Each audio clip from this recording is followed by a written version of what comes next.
আলোচ্য বিষয় প্রত্যাশিত বিনিয়োগের জন্য কি করণীয়। আর এ নিয়ে আমাদের সাথে আলোচনায় যারা উপস্থিত রয়েছেন আমি পরিচয় করিয়ে দিচ্ছি। প্রথমেই রয়েছেন কাজী আকরাম উদ্দিন আহমদ, সভাপতি এফবিসিসিআই। রয়েছেন ডক্টর আহসান এইচ মনসুর, নির্বাহী পরিচালক, পলিসি রিসার্চ ইনস্টিটিউট। রয়েছেন অধ্যাপক আব্দুল মান্নান, সাবেক উপাচার্য, চট্টগ্রাম বিশ্ববিদ্যালয়। দর্শক, আপনাদের বলে দিই, আপনারাও ইচ্ছা করলে আমাদের সাথে সরাসরি এই আলোচনায় যোগ দিতে পারেন, আমাদের ফোন করতে পারবেন, যেই নাম্বারগুলো টেলিভিশনের পর্দায় দেখা যাবে সেই নাম্বারে। এছাড়া আপনারা ফেসবুক অথবা SMS এর মাধ্যমেও আপনাদের মন্তব্য পাঠাতে পারেন। তা আমরা আলোচনায় যাবার আগে দেখে নেব এই মুহূর্তের সর্বশেষ সংবাদগুলো। রাজধানীর কারওয়ান বাজারে ট্রেনে কাটা পড়ে 4 জনের মৃত্যু। ঢাকা মেডিকেলে চিকিৎসাধীন 5 জনের মধ্যে আরও 3 জনের অবস্থা আশঙ্কাজনক।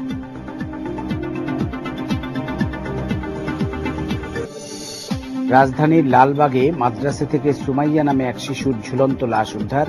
হত্যার অভিযোগ স্বজনদের, পরিবারের শোকের ছায়া।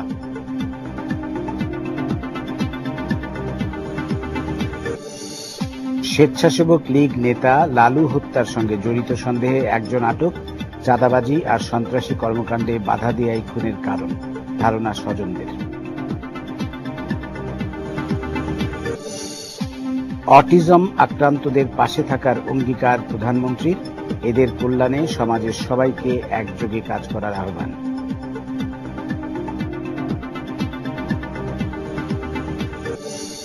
এবং শিগগিরই 50,000 থেকে 1 লাখ টন চাল শ্রীলঙ্কায় আর 1 লাখ টন আলু রপ্তানি হচ্ছে রাশিয়ায়, জানালেন বাণিজ্যমন্ত্রী।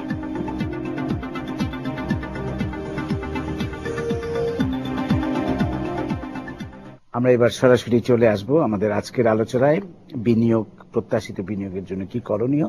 আমি কাজী আকরাম উদ্দিন আহমদ, প্রথমে আপনার কাছেই আসব।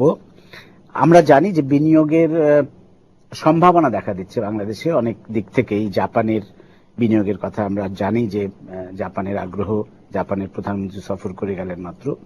দেশি বিনিয়োগ নিয়ে আমরা আজকে কথা বলবো, কিন্তু সব ধরনের বিনিয়োগের জন্য যে বাধাগুলো আমাদের আছে, আমরা জানি যে আমলাতান্ত্রিক জটিলতা আছে, দুর্নীতির একটা ব্যাপার আছে, গ্যাস, বিদ্যুৎ এবং অবকাঠামোর দুর্বলতা তো আছেই, এবং রাজনৈতিক স্থিতিশীলতার অভাব, ইত্যাদি ইত্যাদি অনেক কিছু আছে। তা আপনি একটু বলবেন যে আসলে এই মুহূর্তে আমরা যদি বিনিয়োগ বাড়াতে চাই, দেশি এবং বিদেশি বিনিয়োগ, তাহলে কি করণীয়? ধন্যবাদ আপনাকে। বিনিয়োগ বাড়াতে চাই মানে আমরা বিনিয়োগ প্রত্যাশী, এবং বিনিয়োগ ব্যতীত কোনো দেশই সফলতা লাভ করতে পারেনি। তো বাংলাদেশ এমন একটা ক্রসরোড অবস্থায় আমরা এসে গেছি যেখানে বিনিয়োগটা আমাদের জন্য একটা মাস্ট হয়ে দাঁড়িয়েছে। এই বিনিয়োগ দেশি হোক আর বিদেশি হোক। আমরা দেশি বিনিয়োগে আমরা ধারণা করেছিলাম যে রাজনৈতিক অচল অবস্থাটা চলে গেলে দেশি বিনিয়োগ বাড়বে, কিন্তু ওই যে একটা অস্থিতিশীল পরিস্থিতি এবং ইমেজ প্রবলেম এসে গেছে এবং সবাই অত্যন্ত সন্দিহান অবস্থায় আছে, সেই জন্য দেশের বিনিয়োগ অবস্থাটা যা হওয়া উচিত ছিল সেটা ঠিক মতো এখনো সেভাবে চালু হয়নি। কিন্তু আমি বলতে চাই যে দেশি বিনিয়োগকারীরা উৎসাহিত হচ্ছে এখন জাপান, চীনের অবস্থা দেখে। কেননা জাপানে জাপান আমরা ভেবেছিলাম যে 5ই জানুয়ারির পরে অনেকেই ভেবেছে যে দেশে বিনিয়োগ আসবে না, এদেশে বিদেশিরা এটাকে অ্যাকসেপ্ট করে নেবে না। কিন্তু আমরা দেখলাম জাপান আর চীন সফরের পরে মাননীয় প্রধানমন্ত্রী এবং আমরাও, মান্নান ভাই, আমরা ছিলাম একসঙ্গে। তারপরে আবার ব্রিটিশ প্রধানমন্ত্রী দেখে নিয়ে গেলেন এবং সেখানে বললেন যে past is past, we have to look for the forward. সেই হিসাবে দেখতে যাচ্ছি যে আমরা দেশি বিনিয়োগকে যখন আমরা করতে চাচ্ছি, আমরা আনতে চাচ্ছি, সেই মুহূর্তে দেশীয় বিনিয়োগ কিছুটা নানা কারণে, কারণ আমরা ইনফ্রাস্ট্রাকচার নাই, আমাদের কমিউনিকেশন নাই, আমাদের ওই ম্যান পাওয়ারের কথা অনেক বলে, কিন্তু বাংলাদেশের মতো ম্যান পাওয়ার এখন বিশ্বের অনেক কম দেশই আছে। সেদিক দিয়ে আমাদের নিশ্চয়তা আছে। গ্যাস, ইলেকট্রিসিটি যতদূর আছে সেটা ঠিক শিল্পের জন্য অত দূরই না, কিন্তু আমাদের দৈনন্দিন জীবনযাত্রা এবং চালু শিল্পগুলো চালাচ্ছি আমরা, কিন্তু নতুন করতে গেলে সে ব্যাপারেও আমাদের আরো কিছুটা কাজ করতে হবে। তাই এই জাপানি বিনিয়োগ আসার ফলে কয়েকদিন আগে যে এসেছিল, এতে আমরা কিন্তু, আমি ব্যবসায়ী হিসেবে বলতে পারি, আমাদের ব্যবসায়ীদের ভিতরে একটা আগ্রহ এসছে এবং আমরা অনেককে বলে থাকি যে বিদেশিরা এত আগ্রহ নিয়ে আসছে, আপনারা এগোচ্ছেন না কেন? তখন ওরা বলে আমরা রাজনৈতিক অবস্থাটা দেখি। তাই একটা আগে হাসান মনসুর সাহেব আমাকে বললেন যে রাজনীতিটা তো বাংলাদেশে অনেকটা পরিষ্কার হয়ে গেছে, এখন অনেকটা পরিষ্কারের দিকে। সুতরাং এখন তো সেই ধারণাটা অনেকের ভিতরে থাকার কথা না।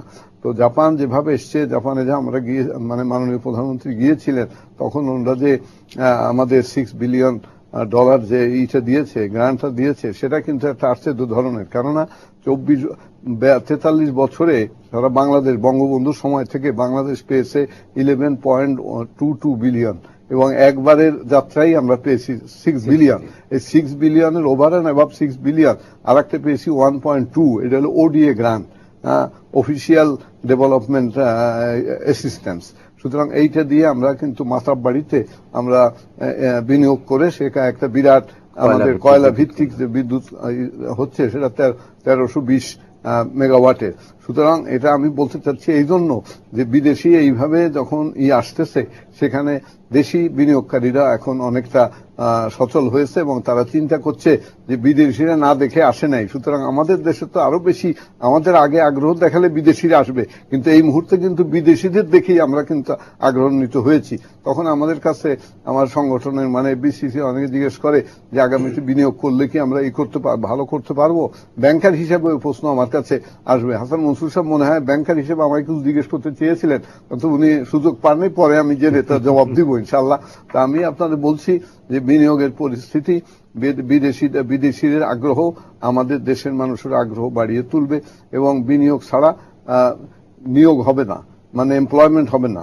বিনিয়োগ ছাড়া কোনো দেশের কোনো উন্নতি হয়নি, কোনো সময় দেখিনি আমরা। এবং সেটা আমরা সেকেন্ড ওয়ার্ল্ড ওয়ারের পরে জাপানের কথা বলেন, জার্মানির কথা বলেন, তারপরে কোরিয়ার কথা বলেন, যেসব দেশ উপরে উঠেছে তাদের বিদেশি বিনিয়োগও লেগেছে, দেশি বিনিয়োগও লেগেছে। বিনিয়োগ যেমন একটা কথা হলো যে চায়নাকে উঠিয়েছে জাপান। চায়না আমার দেশে এখন 125টা না 28টা ইন্ডাস্ট্রি আছে যারা জাপানিরা চালায়, আর ইসে আছে 3000। সেটা সংখ্যাটা এক্স্যাক্টলি আমি বলতে পারবো না, 3000 মতো আছে চায়নাতে আছে, তারপর ভিয়েতনামে আছে। সুতরাং আমাদের এখন চায়না, জাপান দেখতেছে যে থার্ড ইকোনমি হলো জাপানের, সেকেন্ড হলো চায়না, ফার্স্ট হলো তো আমার ইউএসএ। সুতরাং এই যে থার্ড ইকোনমি, এইটাকে এই ফার্স্ট হয়ে যাবে চায়না জাপানের সাহায্যে। সুতরাং চায়না এখন they are looking for a China +1, এবং আমরা আশা করছি যে তারা চায়না +1 বাংলাদেশকে করতে চাচ্ছে। সেই জন্যই আমরা কিছুদিন আগে ওনাদের প্রাইম মিনিস্টার আসার আগেই ইকোনমিক ভাইস মিনিস্টার এসেছিলেন, এবং আমাদের যে ইকোনমিক ফোরাম সেখানে হয়েছিল, এবং তারপরে প্রধানমন্ত্রী আসার পরেও আমাদের বিজনেসম্যানদের নিয়ে, সেদিন তো আপনিও ছিলেন, বিজনেসম্যান দিয়ে করলাম। এটা সবাই বলে খুব সাকসেসফুল, এবং মাননীয় প্রধানমন্ত্রীর বক্তৃতায়, ওই দেশি প্রধানমন্ত্রীর বক্তৃতায় বলেছেন যে আমরা বাংলাদেশের দ্বারাই আমরা উপকৃত হতে চাই, এই কথা উনি বলেছেন। আমরা চাচ্ছি তোমাদের দ্বারা উপকৃত, ওনারা বলছে বাংলাদেশের দ্বারা, তার অর্থ they want to divert their investment in Bangladesh. সুতরাং চায়নাকে বাদ দিয়ে একে বাদ দিয়ে, ঠিক এইভাবে আরো বলেছে যে আমি এই দেশে এসেছি, আমি আমার ভাই বোনের সম্পর্ক, এইটাও বলেছে। সুতরাং এর চাইতে বেশি কথা একটা জাপানের মতো একটা শক্তির কাছ থেকে, শক্তি মানে আমি সামরিক শক্তি বলছি না, ইকোনমিক শক্তি মানে একটা অর্থনৈতিক শক্তি, এর কাছ থেকে আর কি জাতীয় আশ্বাস পেতে পারি। সুতরাং আমাদের বিনিয়োগ বলছেন, আশা করি বিদেশি বিনিয়োগের সমান্তরাল ভাবে আমাদের দেশের বিনিয়োগ বাড়তে থাকবে, এটা প্রত্যাশা আমরা করতে পারি। ডক্টর হাসান এইচ মনসুর, আপনার কাছে আসবো আমি। উনি যেটা বললেন যে আসলে জাপান যেটা চাচ্ছে যে চীন থেকে তাদের দৃষ্টি সরিয়ে কিছুটা অন্য দেশে দিতে, এবং সেইটা তারা বাংলাদেশকে এখন পর্যন্ত আমরা যেটা ধারণা করছি যে বাংলাদেশকে তারা হয়তো বেছে নেবে। এবং এই প্রথমবারের মতো কিন্তু আমরা এতদিন শুধু জাপানের কাছ থেকে পেয়ে এসছি, কিন্তু জাপান এই প্রথমবারের মতো বলা যেতে পারে যে জাপান একটা, তাদেরও চাওয়া পাওয়ার ব্যাপার আছে এই বিনিয়োগে, শুধু আমাদের লাভবান হওয়ার ব্যাপার নয়। আপনি কি বলবেন ব্যাপারটিকে? অবশ্যই এই বিষয়ে একটা তাৎপর্যপূর্ণ দিক হচ্ছে যেখানে পাবলিক সেক্টরের ইনভলভমেন্ট তো আছেই, যেটা আকরাম সাহেব বললেন যে $6 বিলিয়ন তারা কমিট করেছে, এটা আগেই করেছে তারা, এবং সেটাকে আবার রিঅ্যাফার্ম করেছে এখানে এসে, সেটা তো আছেই। Public sector to public sector বাংলাদেশের সম্পর্ক জাপানের সাথে অনেক দিনের, কিন্তু এই ভিজিটের গুরুত্বপূর্ণ দিকটা হচ্ছে যে ব্যক্তি খাতের বিনিয়োগের জন্য বড় একটা ডেলিগেশন ওনার সাথে এসেছিলেন, এবং এত বড় ডেলিগেশন বাংলাদেশে এই হাই লেভেলে প্রাইভেট সেক্টর থেকে আসে, সদস্যের একটা, এবং প্রাইভেট সেক্টরের বিনিয়োগ কিন্তু সবসময় হচ্ছে আদান এবং প্রদান, একতরফা নয়। গভর্নমেন্টটা একতরফা হতে পারে, সরকারি ওডিএ অ্যাসিস্ট্যান্ট যেটা, কিন্তু ব্যক্তি খাতের বিনিয়োগে আদান এবং প্রদান হবেই। অর্থাৎ উনি যেটা প্রাইম মিনিস্টার যেটা বলতে চাচ্ছেন এবং যেটা আমরা জানি যে জাপানের ইকোনমির সমস্যাগুলো কি, জাপান হচ্ছে একটা ইকোনমি যেখানে লেবার শ্রিঙ্কিং, বৃদ্ধ লোকের সংখ্যা বেড়ে যাচ্ছে, কিন্তু তাদের সারপ্লাস হিউজ, প্রচুর সেভিংস আছে এবং সেভিংসটাকে তাকে বিদেশে বিনিয়োগ করতে হবে। কোথায় খাটাবে? প্রচুর অর্থ তারা কিনেছে, আমেরিকান ট্রেজারি বিলস কিনে টিনে, আর কত চায়নাতে ইনভেস্ট করা হয়ে গেছে, কিন্তু এখন জিও পলিটিক্যাল রিলেশন খুব খারাপ, তো চায়নাতে তারা আর নতুন বিনিয়োগ করবে না, পুরনো যা আছে সেটাই যথেষ্ট। এখন তারা দেখছে সাউথ এশিয়াকে। ন্যাচারালি ভারত একটা বড় টার্গেট তাদের, সেটা থাকবে, much bigger than Bangladesh interest, আর হচ্ছে বাংলাদেশ এবং শ্রীলঙ্কা। কাজে আমাদেরকে কিন্তু এটাকে একটু কম্পিটিটিভ এনভায়রনমেন্টও আছে, এটা কিন্তু শুধুমাত্র আমাদের কাছেই আসবে এটা ধরে নিলে পরে আমরা কিন্তু একটা মারাত্মক ভুল করব।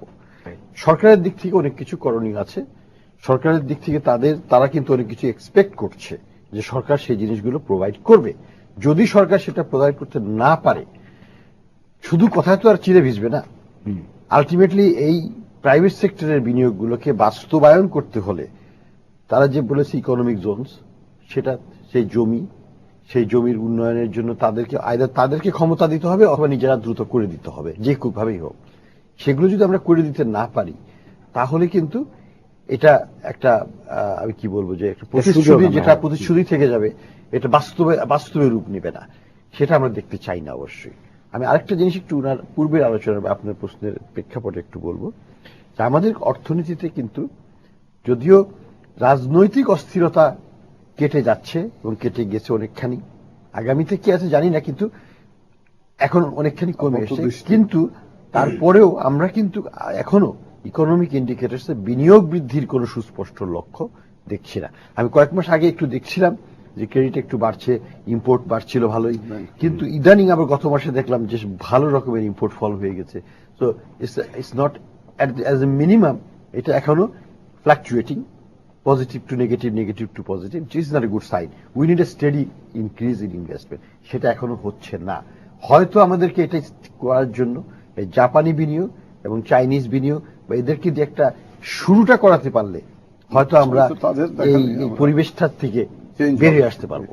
জি জি, অধ্যাপক আব্দুল মান্নান, আপনার কাছে আসবো আমি। এই যে জাপানি বিনিয়োগের ব্যাপারে কিন্তু একটা জিনিস যেটা দেখা হচ্ছে যে জাপানে বাংলাদেশি পণ্য শূন্য শুল্কে রপ্তানির একটা সুযোগ আছে, সেই সুযোগটাও কিন্তু তারা পাবে যখন বিনিয়োগ করবে। এখানে পণ্য উৎপাদন করে তারা জাপানের মার্কেটের জন্য নিয়ে যাবে। বাংলাদেশের মার্কেটটাও কিন্তু তারা একটা বড় মার্কেট হিসেবে বিবেচনা করছে, বা আশেপাশের অন্য দেশে, ভারতে বা মিয়ানমারে তারা ইয়ে করতে পারবে। এই সম্ভাবনাগুলি আপনি কি মনে করেন? আমি এখানে একটা জিনিস বলতে চাই, এটি জাপানি বিনিয়োগ না চীনের বিনিয়োগ, তার চাইতে বড় কথা হচ্ছে আমরা বিনিয়োগ চাই। সেটা চীন থেকে হতে পারে, জাপান থেকে হতে পারে। আমরা চীন জাপান নিয়ে কথা বলছি এই কারণে, সম্প্রতি আমাদের মাননীয় প্রধানমন্ত্রী প্রথমে জাপান গিয়েছিলেন, আমার সৌভাগ্য হয়েছিল তার সাথে যাওয়ার, এবং তিনি চীন গিয়েছেন। এবং আপনি লক্ষ্য করবেন প্রধানমন্ত্রী যখনই বিদেশে যান তার এজেন্ডায় প্রথম থাকে ওই দেশ থেকে কিভাবে বিনিয়োগ বাংলাদেশে আনবে। তার একটি কারণ হচ্ছে বাংলাদেশ 40 বছরে বা 43 বছরে আমাদের জনসংখ্যা কিন্তু দ্বিগুণেরও বেশি হয়েছে। আমরা যখন স্বাধীন হই, বাংলাদেশের জনসংখ্যার যে লেবার ফোর্স, তার শ্রমশক্তি, তার বেশিরভাগই ছিল কৃষিতে। কিন্তু আমাদের তো কৃষির আবার একটা ক্যারেক্টারিস্টিক হচ্ছে জমির একটা দেওয়ার ক্ষমতা আছে, সেটা ম্যাক্সিমাম আমরা মোটামুটি ধরে নেন যে আমরা ওটা চলে গিয়েছে। এই যে বাড়তি প্রতি বছর প্রায় 20 লক্ষ মানুষ নতুন শ্রমিক শ্রমবাজারে প্রবেশ করছে।